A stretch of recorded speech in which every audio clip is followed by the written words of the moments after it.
Hey guys, it's Justin from Vonix Entertainment, and welcome to this week's Zero Location video in Destiny 1. If you're looking for the Destiny 2 Zero Location video, there's a link down in the description below on where you can go to view that. So in Destiny 1, Xur is over in the reef, so he's kind of over in the little hole in the wall.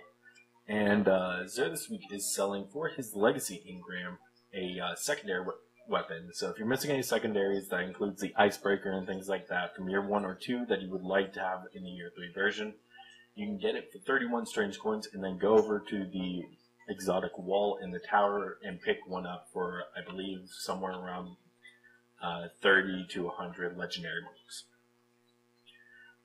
For the Titan class, Xur this week is selling the MK44 stand-asides, which increases the duration that your shoulder charge is active. So whenever you're running around with shoulder charge ready, it's going to increase the duration that you have it ready to be able to use.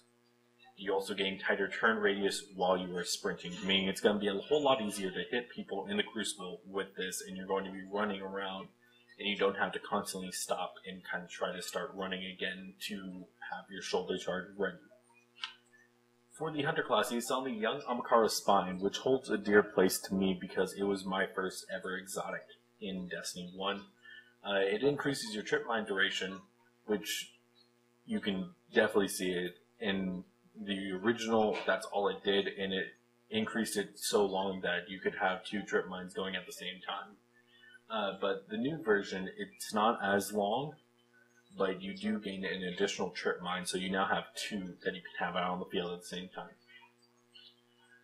For the Warlock, he is selling the Sunbreakers, which increase the duration of your solar grenade, which means it's going to stay around a lot, and it's really nice for zone control in Crucible, as well as also you gain an additional solar grenade. Remember, this does not give you a third one. If you choose that part of the tree on the Sunbreaker, on the Solar Warlock, you're not going to get a third grenade. You're still only going to get 2.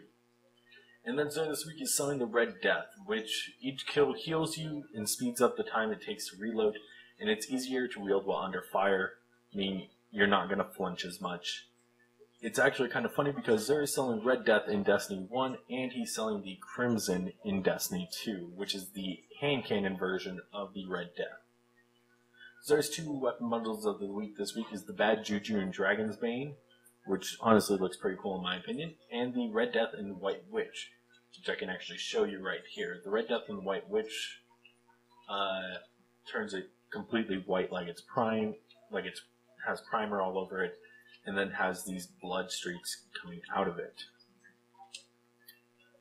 And Xur's 2 vehicle upgrades this week is the Plasma Drive, which gives your Sparrow a blue trail, and a Void Drive, which gives your Sparrow a purple trail. Remember, you have to have a blue Sparrow that you can purchase from Amanda Holiday, the Crucible, or Vanguard Quartermaster, and then you can upgrade it with one of these to a Legendary Sparrow. So thank you all so much for watching. If you're looking for the Destiny 2 Zero Location video, there's a link down in the description below on where you can go to view that. And again, I'm sorry that this video is a lot shorter than it normally is, and I kind of rushed through it. But that is where Xur is this week. So thank you all so much for watching, and I will see you all next week.